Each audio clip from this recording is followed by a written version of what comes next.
अगर इतना आप ध्यान दे रहे हो तो आपको बहुत सारे बेनिफिट्स होंगे, मतलब आपका टाइम बचेगा, टाइम मैनेजमेंट आप सीख जाओगे और फिर आपकी एक्यूरेसी भी अच्छी हो जाएगी। जितने क्वेश्चन हम गलत कर रहे थे वो न गलत करके आप क्वेश्चन ज्यादा सही करने लगोगे। ऑनलाइन बच्चों की मैं बात करूं तो ऑनलाइन बच्चे क्या करते हैं, जैसे कि वो टेस्ट दिए, एनालिसिस पे आए जो उनका मतलब रेड है, मतलब जो उनको लग रहा है कि मैंने गलत किया है, बस वो उसी को टच करके देखते हैं कि सोल्यूशन क्या है या फिर दोबारा सॉल्व करते हैं फिर रख देते हैं। ये नहीं करना है भाई। तो हेलो दोस्तों, this is Suresh Patel and welcome back to my YouTube channel. आज ये वीडियो होने वाली है कि टेस्ट में अपने स्कोर कैसे बढ़ाएं। काफी कमेंट आ रहे थे काफी टाइम से कि भैया टेस्ट में स्कोर नहीं बढ़ रहे हैं, जिससे डिमोटिवेशन हो रहा है, प्लीज एक वीडियो बनाओ जिसमें आप बताओ कि टेस्ट में स्कोर कैसे बढ़ाएं। तो आज ये वीडियो उसी पर होने वाली है। तो चलिए शुरू करते हैं। पहले आपको बता दूं टेस्ट का बहुत ज्यादा इंपॉर्टेंस होता है सिलेक्शन में, क्योंकि देखो आप पढ़ते चले जाओगे और प्रैक्टिस भी शायद आप कर रहे होगे, लेकिन अगर टेस्ट नहीं दोगे ना तो आपको पता नहीं चलेगा, क्योंकि आप प्रैक्टिस करोगे तो उसमें टाइम बाउंडेशन नहीं होता, टेस्ट दोगे तो उसमें टाइम बाउंडेशन होता है और एकदम ये एग्जाम की तरह ही आपकी होता है। तो अगर जितना आप टेस्ट दोगे आपकी एक्यूरेसी स्पीड उतनी अच्छी होगी। प्रैक्टिस तो ऑब्वियसली अच्छी होगी, प्रैक्टिस तो आप रूम पर कर सकते हो, घर पर कर सकते हो, लेकिन दिक्कत यह है कि अगर आप टेस्ट नहीं दोगे तो स्पीड एक्यूरेसी आपकी बनेगी नहीं और आप एग्जाम में आपके क्वेश्चन छूट जाएंगे और बहुत सारी क्वेश्चन गलत भी हो सकते हैं, इसलिए टेस्ट देना बहुत जरूरी है। तो आइए देखते हैं कि टेस्ट में आप स्कोर कैसे बढ़ाएंगे। तो हम इसमें तीन तरीके से बात करेंगे। एक, टेस्ट के लिए प्रिपरेशन कैसे करना है, टेस्ट के टाइम पे मतलब टेस्ट देना कैसे है, फिर देखेंगे टेस्ट के बाद एनालिसिस कैसे करना है। ठीक है, तो एक करके देखेंगे। पहले देखते हैं कि टेस्ट के लिए प्रिपरेशन हमको कैसे करना है। तो देख लेते हैं। देखो मतलब हमको क्या करना है, पहले जैसे हम अभी क्या है कि अभी किसी का सिलेबस कंप्लीट नहीं हुआ, सब लोग अपना पढ़ भी रहे हैं और टेस्ट के लिए तैयारी भी करते हैं। तो पहले क्या करना है, मान लो कि आपने आज टेस्ट दिया, फिर जैसा भी गया आपका आप छोड़ दीजिए, फिर अगले टेस्ट का आप सिलेबस देख लो एक बार अच्छे से कि हाँ ये चैप्टर्स बायोलॉजी में, ये चैप्टर केमिस्ट्री के, ये चैप्टर फिजिक्स के आ रहे हैं, देख लो। ठीक है, उसके बाद उसे धीरे थोड़ा पढ़ना शुरू कर दो, थोड़ा इसलिए क्योंकि हमें डेली का भी लेक्चर भी लेना है, उसे रिविजन भी करना है और उसे प्रैक्टिस भी करनी है। उसके बाद हमको टाइम बचाकर अपने टेस्ट के लिए प्रिपरेशन करना है। तो इसलिए डेली के डेली थोड़ा टेस्ट के लिए पढ़ते रहना है। और ये नहीं कि मतलब टेस्ट पास में आ गया तो एक दिन ही लेकर बैठ गए और लेक्चर छोड़ दिए डेली का, नहीं, ऐसे नहीं, ऐसे ही बैकलॉग होते हैं बच्चे के। इसलिए थोड़ा करना है, मतलब टेस्ट का जो सिलेबस है उसे थोड़ा करके रोज पढ़ना है। उसके मतलब कुछ चीजें बता रहा हूँ कैसे आपको पढ़ना है। तो बायोलॉजी में आपको क्या करना है, नॉर्मली आपने पहले से पढ़ रखा है तो आपको ये एनसीईआरटी उठानी है। आपके अगर अच्छे नोट्स बने हैं तो नोट्स देख सकते हो, वरना बस सिंपली एनसीईआरटी पढ़ो बायोलॉजी के लिए। उसमें दो तरीके से होते हैं ना, मतलब जो रटने वाले जैसे एग्जाम्पल्स वगैरह जो होते हैं, तो आप उसे टाइमली देखते रहो तो आपको ऐसे याद होंगे जो रटने वाले हैं। बाकी जो कॉन्सेप्ट वाले हैं आप उसे एक बार पढ़े हो पहले से, एक बार आप मतलब वैसे ओरली अच्छे से आप रीड कर लोगे तो आपको याद हो जाएगा। तो बायोलॉजी में यही करना है, रटने वाले को एक बार अच्छे से रट्टा लगा लेना है और बाकी जो समझने वाला है उसे एक बार अच्छे रीड कर लोगे तो समझ में आ जाएगा। दोनों टाइप के क्वेश्चन आते हैं अच्छे खासे और वो आपके फिर बन जाएंगे बायोलॉजी में। केमिस्ट्री और फिजिक्स में क्या करना है, एक बार नोट्स अपना रिविजन करना है अच्छे से। नोट्स रिविजन करने के बाद आपको क्या करना है, मतलब प्रैक्टिस करनी है, क्योंकि जब तक आप प्रैक्टिस नहीं करोगे, केवल नोट्स रीड करके जाओगे ना, तो पूरे क्वेश्चन आपके नहीं बन पाएंगे, मतलब काफी क्वेश्चन गलत होंगे, क्योंकि इसमें प्रैक्टिस ही मेन होता है। तो आप मतलब इसमें नोट्स पढ़ोगे एक बार अच्छे से, उसके बाद आप प्रैक्टिस करोगे, उसके बाद टेस्ट में जाओगे। केमिस्ट्री का अगर मान लो आपका फिजिकल है या ऑर्गेनिक है तो एक बार एनसीईआरटी भी रीड करना जरूरी है उसमें। ठीक है, तो टेस्ट के लिए प्रिपरेशन आपको ऐसे करना है। फिर आ जाते हैं कि टेस्ट के टाइम पे आपको क्या करना है, कैसे टेस्ट देना है। मतलब देखो टेस्ट देने का एक तरीका होता है, मतलब होता क्या है ना, बच्चे शुरू तो करते हैं लेकिन फिर मतलब वो जो उनका सही है, मतलब बायोलॉजी जो जिनका अच्छा होता है वो बायोलॉजी कर लेते हैं, उसके बाद केमिस्ट्री और फिजिक्स पे आकर के रुक जाते हैं, वहीं से उनकी दिक्कत हो जाती है। तो सबसे पहले आप देखो आपका जो पोर्शन अच्छा है उस पर करो, क्योंकि देखो टेस्ट को हमेशा आप मतलब उसी तरीके से लिया करो कि आपका मेन एग्जाम है, क्योंकि जो हैबिट आपकी टेस्ट में पड़ेगी वही सेम हैबिट आपकी एग्जाम में पड़ेगी। तो इसलिए मतलब जो भी आपका मतलब अच्छा पोर्शन है, जैसे बायोलॉजी सबका अच्छा होता है तो सबसे पहले बायोलॉजी अटेम्प्ट करना शुरू करो। ठीक है, बायोलॉजी एक बार मतलब अच्छे से पूरा अटेम्प्ट कर लो और उसके बाद फिर जैसे मान लो आपकी उसके बाद केमिस्ट्री अच्छी है तो केमिस्ट्री करो, लास्ट में फिजिक्स करो। और फिजिक्स मतलब देखो इसलिए ये स्टडी अपनाई जाती है क्योंकि आपको अल्टीमेटली स्कोर बढ़ाना, चाहे वो टेस्ट का है और चाहे मेन एग्जाम का है।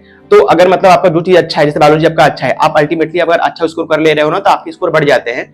तो मतलब कहीं ना कहीं एक टेस्ट वगैरह का बहुत अच्छा खासा मोटिवेशन आता है जब आपको स्कोर अच्छे आते हैं। इसलिए सबसे पहले आपको जो अच्छा है वो करना है, फिर उसके बाद जो थोड़ा सा वीक है उसको करना है। और बाकी मेन पॉइंट जो है मैं उसको समझा रहा हूँ, क्योंकि होता क्या है ना, मतलब जो फिजिक्स वगैरह क्वेश्चन होते हैं बच्चे उनसे मतलब वो नोट्स पढ़े हैं, रिविजन किए हैं, क्वेश्चन भी किए हैं, लेकिन टेस्ट में आने के बाद जब वो टाउन बाउंडेशन पड़ जाते हैं, उनके पास टाइम कम होता है और क्वेश्चन ज्यादा होते हैं, उनको आ रहा होता है लेकिन वो हड़बड़ाहट में वो कर नहीं पाते हैं। इसलिए उनको क्या करना है, नॉर्मली जो भी मतलब आपका वीक पर्सन, जैसे मान लो फिजिक्स के लिए मैं बात करूं तो नॉर्मली आपको पहले क्वेश्चन पढ़ना है, एकदम आराम से क्वेश्चन पढ़ो, जो गिवन है उसे एक बार लिख लो आप आराम से। आप ऑनलाइन टेस्ट दे रहे हो तो कॉपी में सॉल्व करो, तो वहां से कॉपी में लिख लो। अगर आप ऑफलाइन दे रहे हो तो साइड में आप जगह होती है, जैसे कि नीट के एग्जाम में पेपर में होता है, तो आप साइड में लिख लो क्या क्या गिवन है आपको, उसके बाद विथ कंडीशन क्या कंडीशन दिया है और फाइंड क्या करना है उसके बाद करो, फिर नॉर्मली कैलकुलेशन होता है। और देखो क्वेश्चन की लैंग्वेज एक बार आप समझ गए तो फिजिक्स से या केमिस्ट्री जो भी मतलब क्वेश्चन है इसके न्यूमेरिकल वाले, वो मतलब आराम से हो जाते हैं अगर एक बार क्वेश्चन की आप लैंग्वेज समझ गए तो। और क्वेश्चन की लैंग्वेज आप समझोगे कैसे, अगर आप नोट सही से पढ़ो, लेक्चर सही से लियो, क्योंकि लेक्चर के दौरान सर क्वेश्चन भी कराते हैं तो उसी के इर्द गिर्द ही क्वेश्चन होते हैं, कहीं वैल्यू बदली गई है, कुछ थोड़ा सा कुछ और बदल दिया गया है, तो उधर आसपास में क्वेश्चन होते हैं। अगर आप लेक्चर सही से लिए हो, नोट सही से रिवीजन किए हो, तो क्वेश्चन की लैंग्वेज आपको मतलब पक्का है कि आप समझ जाओगे आराम से। तो क्वेश्चन को एक बार लैंग्वेज समझना है, उसके बाद आराम से बस नॉर्मल कैलकुलेशन है, बेसिक मैथमेटिक्स जिसने कर रखी है वो कॉन्सेप्ट के बाद उसका हर एक क्वेश्चन आराम से बनना शुरू हो जाएगा। ठीक है, तो ये करना है इसमें। और बाकी एक चीज और टेस्ट के टाइम पे ध्यान देना है, शिफ्ट में पेपर करना है। सबसे पहले मतलब आपको जो एक बार में क्वेश्चन हो जा रहे हैं उसको करना है, उसके बाद मतलब जो आप मतलब ना क्वेश्चन देख के लग जाता है कि हाँ कैलकुलेटिव है, इसमें टाइम लगेगा, या फिर ये मुझे सच में आता ही नहीं है, तो उससे पहली बार में आप स्किप कर देना है। उसके बाद दोबारा जब आपके पास टाइम बचता है तो वो क्वेश्चन पे आने जो ज्यादा मतलब टाइम टेकिंग है, या फिर वो क्वेश्चन जो आपको आ नहीं रहे थे, तो दोबारा उसको मेहनत करके कोशिश करना है कि हाँ मैं सॉल्व कर लूं। ठीक है, तो टेस्ट के टाइम पे अगर इतना आप ध्यान दे रहे हो तो आपको बहुत सारे बेनिफिट्स होंगे, मतलब आपका टाइम बचेगा, टाइम मैनेजमेंट आप सीख जाओगे, और फिर आपकी एक्यूरेसी भी अच्छी हो जाएगी, जितने क्वेश्चन हम गलत कर रहे थे वो न गलत करके आप क्वेश्चन ज्यादा सही करने लगोगे। तो ठीक है, टेस्ट के टाइम पे आपको ये बात ध्यान देनी है। टेस्ट के बाद क्या करना है, ठीक है, थर्ड देखिए टेस्ट के बाद क्या होता है ना, हम मेनली क्या करते हैं, मतलब जैसे होता है ना कि यार टेस्ट दे दिए हमारा काम खत्म हो गया, नहीं ये नहीं करना है यार भाई।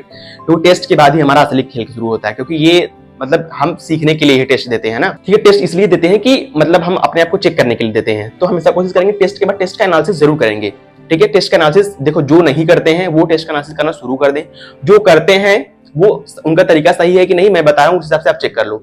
देखो जैसे ऑनलाइन बच्चों की मैं बात करूं तो ऑनलाइन बच्चे क्या करते हैं, जैसे कि वो टेस्ट दिए, एनालिसिस पे आए, जो जो उनका मतलब रेड है, मतलब जो उनको लग रहा है कि मैंने गलत किया है, बस वो उसी को टच करके देखते हैं कि सोल्यूशन क्या है, या फिर दोबारा सॉल्व करते हैं फिर रख देते हैं। ये नहीं करना है भाई, क्योंकि देखो तुमको अच्छे से याद होगा जब तुम सॉल्व कर रहे थे तो बहुत सारे ऐसे क्वेश्चन आए थे जो तुमने मतलब दो क्वेश्चन में तुमको, दो ऑप्शन में तुमको कंफ्यूजन था, तुमने एक टिक कर दिया, वो सही हो गया, एक्सीडेंटली सही हो गया, लेकिन कहीं न कहीं वो वीक है, क्योंकि आपको कंफ्यूजन है दो ऑप्शन में, तो वो वीक है, आपने उसे सही करके छोड़ दिया तो वो मतलब ऐसे ही आपका क्वेश्चन वीक रह जाएगा। इसलिए हर एक क्वेश्चन को A to Z देखना है, जो ऑलरेडी आपको आ रहा है आपको देखते ही लग जाएगा हाँ ये तो मुझे सच में अच्छे से आ रहा था, तो आप इसको स्किप कर दो उसे।